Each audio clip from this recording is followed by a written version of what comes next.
چلیں. بسم اللہ الرحمن الرحیم. یہ مجلس ہے جو ہم برپا کرتے ہیں آپس میں، تو کچھ سیکھنے کے لیے ہوتی ہیں، ایک دوسرے کے تجربات سے فائدہ لینے کے لیے ہوتی ہیں. تو جو چیز اہم ہے اور اصل ہے وہ بڑی خوبصورت کسی نے بات کی ہے شعر کی صورت میں. تھا جو بے خوب وہی خوب ہوا کہ غلامی میں بدل جاتے ہیں قوموں کا مزاج. وقت کی قدر جو قوم جو فرد نہیں کر پاتا نا، وہ کبھی ترقی نہیں کر پاتا. کبھی ہسٹری میں انسانی تاریخ میں کبھی ایسا ہوا نہیں کہ جن افرادوں نے، جن کنبوں نے، جن قوموں نے وقت کی قدر نہیں کی وہ کبھی سرفراز ہوئے ہوں.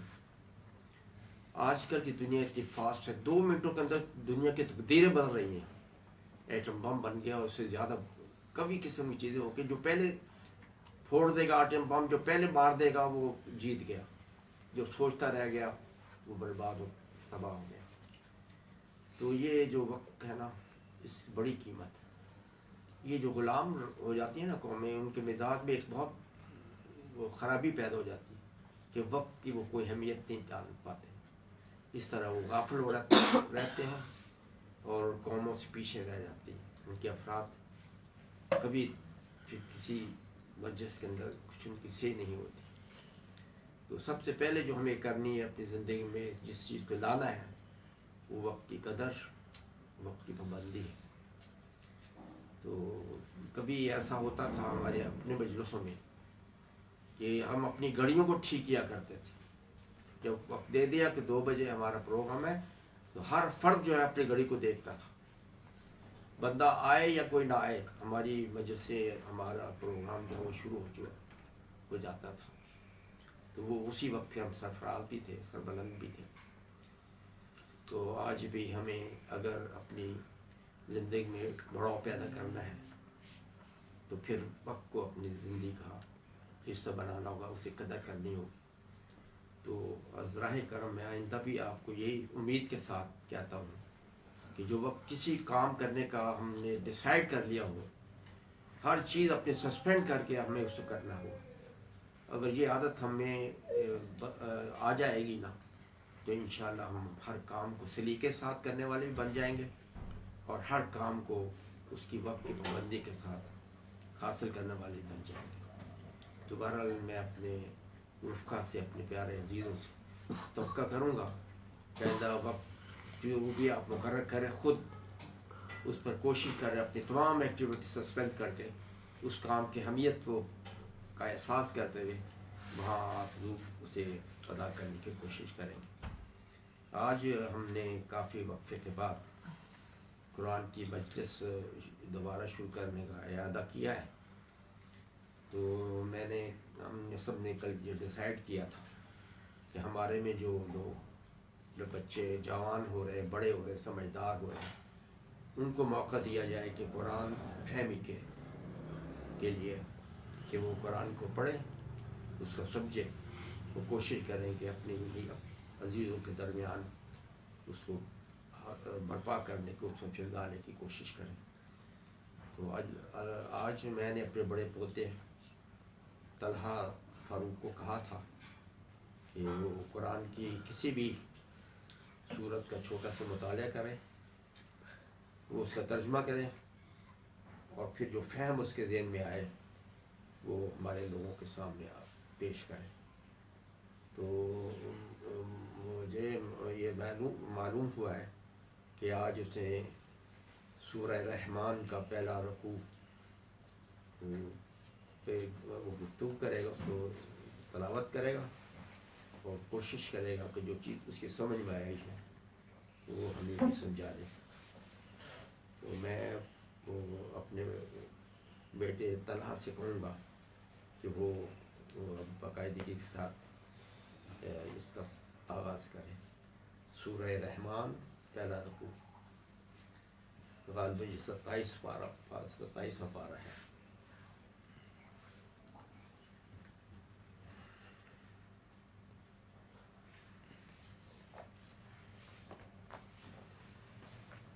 اعوذ باللہ من الشیطان الرجیم. بسم اللہ الرحمن الرحیم. الرحمن علم القرآن خلق الإنسان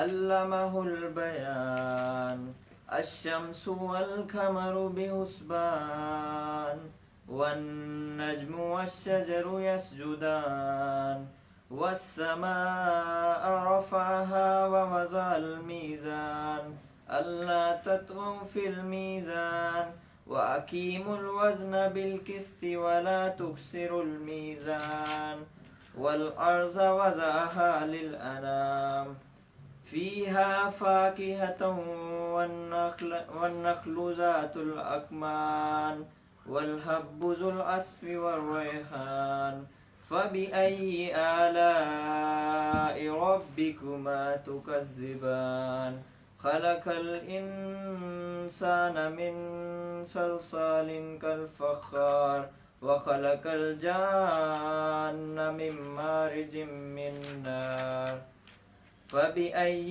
آلاء ربكما تكذبان رب المشرقين ورب المغربين فبأي آلاء ربكما تكذبان مرج البحرين يلتقيان بينهما برزخ لا يبغيان فبأي آلاء ربكما تكذبان يخرج منهما اللؤلؤ والمرجان فبأي آلاء ربكما تكذبان. صدق اللہ العظیم. آج میں جس سورت کو آپ کے سامنے رکھ رہا ہوں اس کا نام ہے سورۃ الرحمن، اور اس کا جو نام ہے وہ سورت کے پہلے لفظ، پہلی آیت جو ہے سورۃ رحمان کی جو پہلی آیت ہے اس سے لیا گیا رحمان. تو سب سے پہلے ہم ڈسکس کرتے ہیں کہ رحمان کا مطلب کیا ہے. رحمان کا مطلب ہے مہربان، اور انگلش میں اس کو سمپتھی کہتے ہیں کہ کسی کے لیے سمپتھی ظاہر کرنا، مہربان ہونا. تو اللہ تعالیٰ جو ہے وہ سب سے ہم اس کی مخلوق ہیں، تو اللہ تعالیٰ مہربان ہے ہمارے لیے. ہمارا جو اگر آپ کو پتہ ہو کہ آپ کا بادشاہ مہربان ہے تو اس کی جو مخلوق ہوگی وہ بھی اس پہ عمل کرے گی. دو چیزیں ہیں، آپ نے دیکھا ہوگا کہ کسی بھی ملک ہے اس کا بادشاہ ہوتا ہے، ڈیموکریسی ہوگی یا سعودی عرب میں جیسے بادشاہت ہے، تو اس کی عوام اس کے بادشاہ کو دیکھتی ہے کہ بادشاہ کس طرح کا ہے. اگر بادشاہ مہربان ہے، اگر بادشاہ رحمان ہے تو اس کی جو مخلوق ہوگی اس کی بات پہ عمل کرے گی. تو اللہ تعالیٰ اپنی جو اس نام کو رحمان کو بڑا پسند کرتے ہیں. تو مسلمانوں کے ناموں کے ساتھ بھی آپ نے دیکھا ہوگا عبد الرحمن اور دوسرے نام جو ہیں ان کے ساتھ بھی رحمان استعمال کیا جاتا ہے. تو اس صورت کا جو مفہوم ہے اور اس صورت کا مین ٹاپک جو ہے وہ ہے بلیسنگز آف اللہ، کہ اللہ تعالیٰ نے اپنے بندوں پر کیا بلیسنگز کی ہیں، کون کون سی بلیسنگ اللہ نے کی ہیں. اور اس کی مین آیت آپ نے دیکھی ہوگی فَبِأَيِّ آلَاءِ رَبِّكُمَا تُكَذِّبَانِ. پوری صورت میں سب سے زیادہ جو آیت اس میں ریپیٹ ہوئی ہے وہ ہے فَبِأَيِّ آلَاءِ رَبِّكُمَا تُكَذِّبَانِ، کہ تم اپنے رب کی کون کون سی نعمتوں کو جھٹلاؤ گے. تو اور اس میں ایک اور بات بہت امپورٹنٹ ہے کہ اس میں زیادہ تر صورتوں میں زیادہ تر جگہ انسانوں کو صرف ڈیبیٹ کیا گیا ہے، لیکن اس صورت میں انسانوں کے علاوہ جنوں کو بھی، انسان اور جنوں کو دونوں کو ایک ساتھ ڈیبیٹ کیا ہے. جو بھی آیت آئی ہے اس میں انسان اور جن دونوں کو ڈیبیٹ کیا گیا ہے. اس کے پیچھے ایک مقصد یہ ہے کہ جتنی بھی مخلوق ہے اس میں انسانوں اور جنوں کو فریڈم دی گئی ہے کہ وہ بلیو بھی کر سکتے ہیں، ڈس بلیو بھی کر سکتے ہیں، اللہ کو مان سکتے ہیں، اللہ کو نہیں مان سکتے، اللہ کی بات کو اوبے کریں یا نہ کریں. یہ دونوں چیزیں جو ہیں یہ صرف انسانوں اور جنوں کو دی گئی ہیں. مطلب اور کوئی جانور آپ نے دیکھا ہوگا جس طرح اللہ تعالیٰ نے اس کو بنا دیا، مچھلی ہے تو کیا کرتی ہے، پانی میں تیرتی ہے، نہ اس نے کچھ سوچنا ہے نہ وہ کچھ کر سکتی ہے. اسی طرح جتنی بھی اللہ تعالیٰ کی مخلوق ہے وہ اللہ تعالیٰ کے بتائے ہوئے، یہاں تک کہ فرشتے جو اللہ تعالیٰ وہ صرف کیا کرتے ہیں، عبادت کرتے ہیں، اور اللہ تعالیٰ نے جو جو کام ان کو سونپ دیے ہیں وہ کرتے ہیں. لیکن انسان اور جن دو ایسی مخلوق ہیں جو اللہ تعالیٰ جن کو اللہ تعالیٰ فریڈم دے دی، کچھ بھی کر سکتے ہو، ٹھیک ہے، تم اللہ تعالیٰ کو بلیو بھی کر سکتے ہو، نہیں بھی کر سکتے، مرضی ہے تمہاری، اوبے کرو میری جو باتیں ہیں ان کو اوبے کرو، نہیں کرو، لیکن اینڈ پہ کیا ہوگا؟ ایک ڈے آف ججمنٹ، آخری دن ہوگا جس دن اللہ تعالیٰ اس سارے اکاؤنٹیبلٹی کریں گے، ساری جو ہم نے جو کام کیے ہیں وہ اینڈ پہ جا کے ڈے آف ججمنٹ میں اس کی اکاؤنٹیبلٹی ہوگی۔ تو یہ اس صورت میں مین جو ہے بلیسنگز آف اللہ ہے، اللہ تعالیٰ نے ہمارے جو ہمارے اوپر، انسانوں کے اوپر، جنوں کے اوپر اور دیگر سب کے اوپر کیا بلیسنگز کی ہیں، اللہ تعالیٰ نے کیا نعمتیں ہیں اللہ تعالیٰ کی۔ تو اب اس صورت کا زمانہ نزول کچھ لوگ کہتے ہیں کہ مکی ہے، کچھ لوگ کہتے ہیں مدنی ہے، لیکن اس کا جو سبجیکٹ ہے اس کے لحاظ سے یہ مکی صورت ہے، اس کے لحاظ سے مکی صورتوں میں آتی ہے۔ تو ہم اب اس میں مین جو ذکر کیا گیا ہے، ایک تو اللہ تعالیٰ ہو گئے، اس کے علاوہ انسان اور جن، یہ تین چیزیں آپ نے یاد رکھنی کہ تین چیزیں مین ہیں، ایک اللہ تعالیٰ، اس کے بعد اللہ تعالیٰ کن کو مخاطب کر رہے ہیں؟ انسانوں کو اور جنوں کو۔ کیوں کر رہے ہیں ان دونوں کو؟ کیونکہ اللہ تعالیٰ نے ان کو فریڈم دی ہے کہ آپ کچھ بھی کر سکتے ہیں، اللہ تعالیٰ نے ایک طریقہ بتا دیا، اب آپ کچھ بھی کر سکتے ہیں، اس لیے اللہ تعالیٰ نے دونوں کو ڈیبیٹ کی۔ تو اب ہم اس کا ترجمہ پڑھتے ہیں اور اس کے اوپر سٹارٹ کرتے ہیں اپنا درس۔ الرحمن، رحمان نے اس قرآن کو قرآن کی تعلیم دی۔ یہ دونوں آیتیں ہیں، الرحمن علم القرآن، خلق الانسان علمہ البیان۔ اب یہاں پہ ایک بڑی پیاری بات ہے جو اگر آپ نوٹ کریں تو الرحمن علم القرآن خلق الانسان، مطلب اگر آپ اس کو ایک سٹیپ وائز لے کے چلیں تو انسانوں کی تخلیق پہلے ہوئی ہے، اس کے بعد اللہ تعالیٰ نے ان کو قرآن سکھایا ہے، ٹھیک ہے۔ انسان جو ہے اس کی تخلیق پہلے ہوئی ہے، اس کی آنکھ، پاؤں، منہ، ناک، جو بھی چیزیں ہیں، اس کی وجہ سے وہ اشرف المخلوقات نہیں ہے۔ انسان کو اشرف المخلوقات کیوں بنایا گیا ہے؟ ساتھ کیونکہ ان کو قرآن دیا گیا ہے۔ تو اس میں آپ نوٹ کر رہے ہوں گے الرحمن علم القرآن، اسے قرآن سکھایا، اور خلق الانسان، اس نے انسان کو پیدا کیا، مطلب انسان کی پیدائش کا اللہ تعالیٰ بعد میں ذکر کر رہے ہیں، اس کے اوپر اتنا زور نہیں دے رہے جتنا قرآن سکھانے پہ دے رہے ہیں۔ قرآن سکھانا پہلے آیا، تو اشرف المخلوقات کیوں ہے انسان؟ قرآن کی وجہ سے۔ تو اس کے آگے تو اگر ہم قرآن کو اگر ہم اس طرح نہیں پڑھیں گے تو کیا اشرف المخلوقات ہونے کا ہم اپنا فرض ادا کریں گے؟ نہیں کریں گے۔ تو اس لیے ہم قرآن کو اس آیت اس صورت سے آپ دیکھ سکتے ہیں، قرآن کو پہلے لے آیا گیا، اس کے بعد انسان کی تخلیق کے اوپر بات کی گئی ہے۔ تو آگے ہم چلتے ہیں، اس نے انسان کو پیدا کیا اور اس سے بولنا سکھایا، انسان کو بولنا سکھایا، علمہ البیان، مطلب اس نے بولنے کی طاقت دی۔ پھر اس کے علاوہ اس میں ہم بات کر لیتے ہیں، یہ اس تفسیر میں بڑی اچھی ذکر کیا گیا مورل سینس کے بارے میں۔ مورل سینس کیا ہوتی ہے کہ نیکی اور بدی، خلق اور ناخلق، ظلم اور انصاف، بجا اور بے جا کے بارے میں ڈفرنس کرنا۔ یہ اللہ تعالیٰ نے انسان کو ایک بڑی ڈفرینٹ چیز دی ہے کہ وہ سوچ سکتا ہے کہ صحیح کیا ہے، غلط کیا ہے، ظلم کیا ہے اور بدی کیا ہے، مطلب ہر چیز کے بارے میں وہ سوچ سکتا ہے انسان۔ تو اس کو یہ چیز اللہ تعالیٰ نے دی ہے، اس کے خلق الانسان علمہ البیان، بیان کا مطلب صرف یہ نہیں بولنا سکھایا، بولنے کے پیچھے جو مین چیز آپ کا کیا چل رہا ہے، کس چیز سے آپ سوچ کے بول رہے ہیں؟ دماغ سے۔ تو آپ کا مین چیز اللہ تعالیٰ نے آپ کو کیا دیا ہے؟ دماغ۔ اس کے دماغ سے کیا آپ کو آ رہی؟ Moral sense. مورل سینس کیا چیز آپ دیکھ سکتے ہیں کہ حق اور باطل کیا ہے، اسی طرح ظلم انصاف کیا ہے، تو یہ آپ کو سوچنے کی صلاحیت انسان کو اللہ تعالیٰ نے دی ہے۔ تو اب ہم آگے چلتے ہیں۔ سورج اور چاند ایک حساب کے پابند ہیں، اور تارے اور درخت سب سجدہ ریز ہیں۔ آسمان کو اس نے بلند کیا اور میزان قائم کیے۔ میزان کا کافی دفعہ پہلے بھی ذکر آیا ہے تو اس کو میں ڈسکس نہیں کروں گا۔ اس کا تقاضا یہ ہے کہ تم میزان میں خلل نہ ڈالو، انصاف کے ساتھ ٹھیک ٹھیک تولو، اور ترازو میں ڈنڈی نہ مارو۔ یہ میزان کا بیسک جو مطلب ہے وہ ہے کہ ترازو، مطلب ایک بیلنس۔ اصل میں بیلنس اللہ تعالیٰ نے قائم کیا، جو بھی چیز اس دنیا میں ہے یہ زمین کی تخلیق سے آپ کوئی بھی چیز لے لیں، اس کے اوپر اللہ تعالیٰ نے پہاڑ گاڑ دی ہیں، اس سے کیا ہے یہ زمین بیلنسڈ ہے، ورنہ آپ اس زمین پہ رہ نہیں سکتے تھے. تو اسی طرح اللہ تعالیٰ نے ہر چیز میں ایک بیلنس قائم کیا ہے. تو اللہ تعالیٰ نے اس آیت میں کہا ہے کہ تم ترازو میں ڈنڈی نہ مارو، جو میں نے بیلنس قائم کیا ہے اس میں صرف یہ مقصد نہیں ہے کہ ناپ تول میں ڈنڈی مارتے ہیں، اس کے علاوہ بھی کسی چیز میں اللہ تعالیٰ نے کہا میں نے بیلنس قائم کیا ہے، تم اپنی طرف سے اس میں کوئی ایکسٹرا چیز ایڈ کرنے کی کوشش نہ کرو، کیونکہ میں نے بیلنس پہ جس چیز کو قائم کیا اس کو اسی طرح رہنے دو. تو اس کے آگے ہم چلتے ہیں.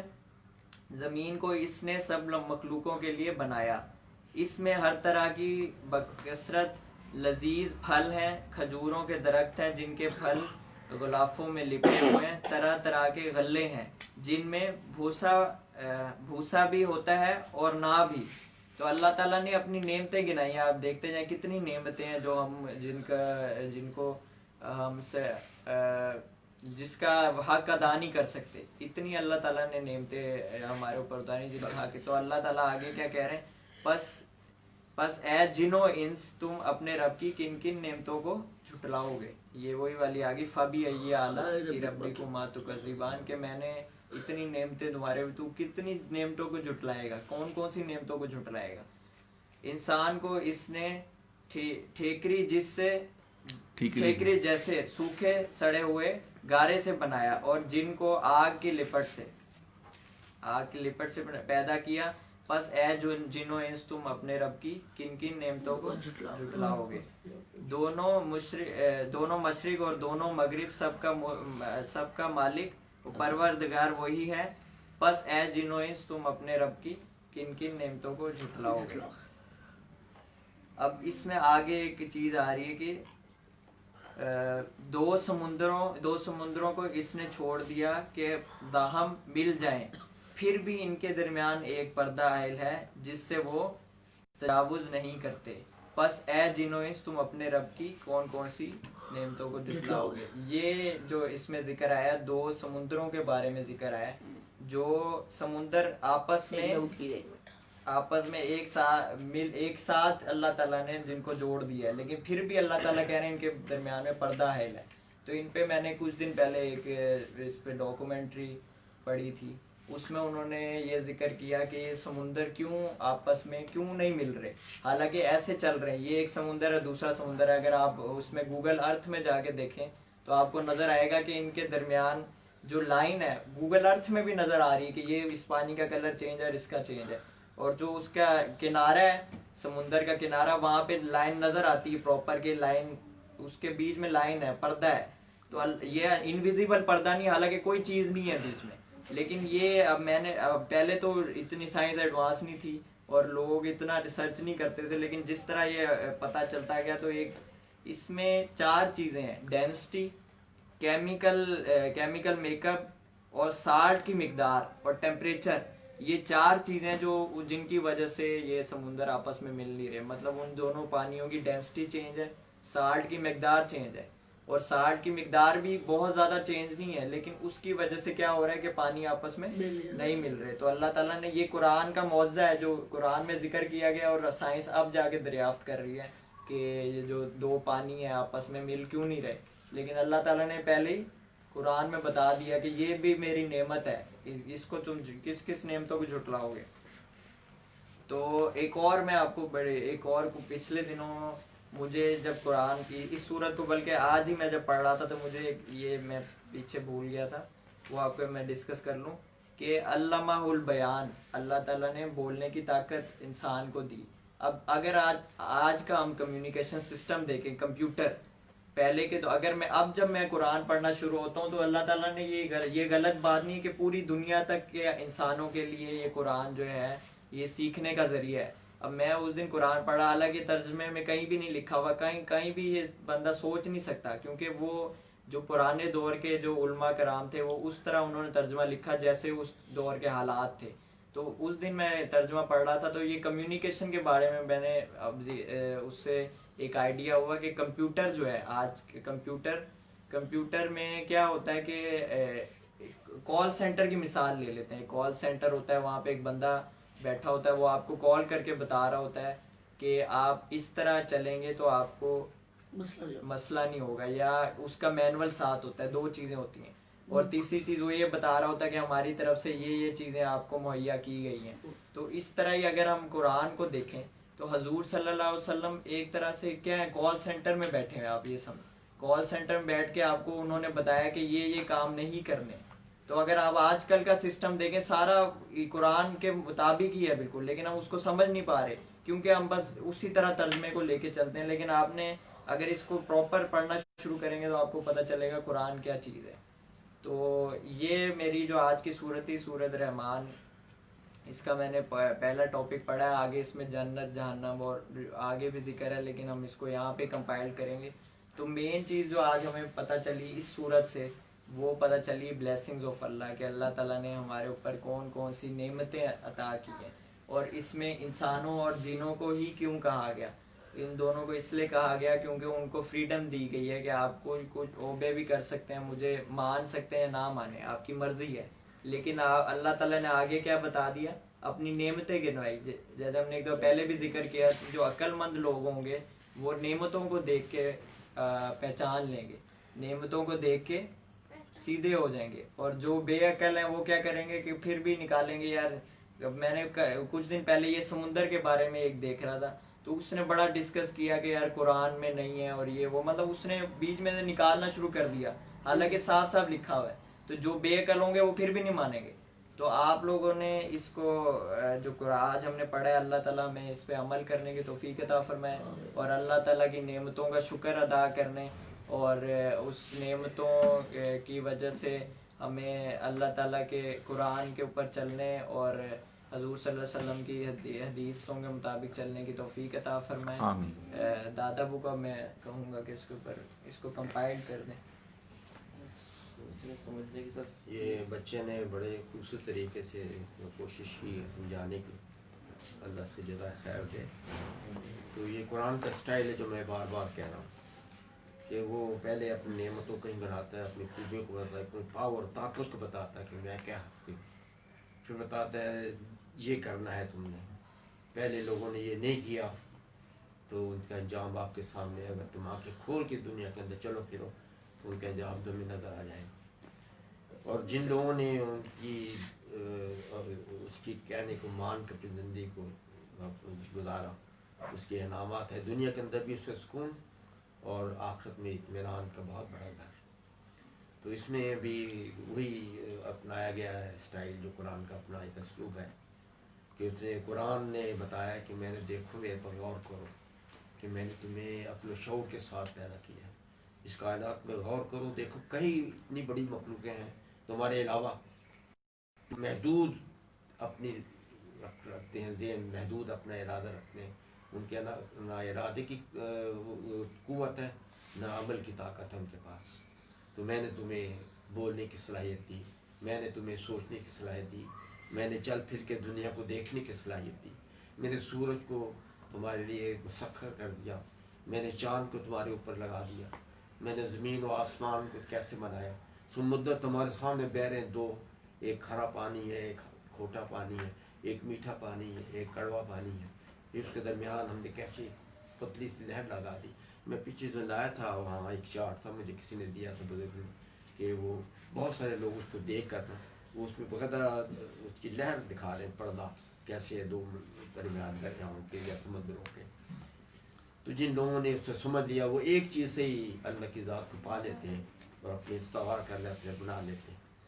تو اس میں بھی اس طرح بتایا گیا، یہ سورج، یہ چاند، انسان تمہارے لیے میں نے پہلے قرآن دیا. ہم تیری سرا کے لیے پہلے کتابیں میں نے تیار کر کے رکھی تھی تمہیں، تمہاری گائیڈ بکس کے لیے. تمہیں عقل بھی دی، تمہیں ارادہ و عمل کی قوتیں بھی دی، اور تمہارے لیے گائیڈ بک بھی دی، اور تمہارے لیے کائنات کے اندر میں نے نشانیاں چھوڑ دی تو غور و فکر کے لیے.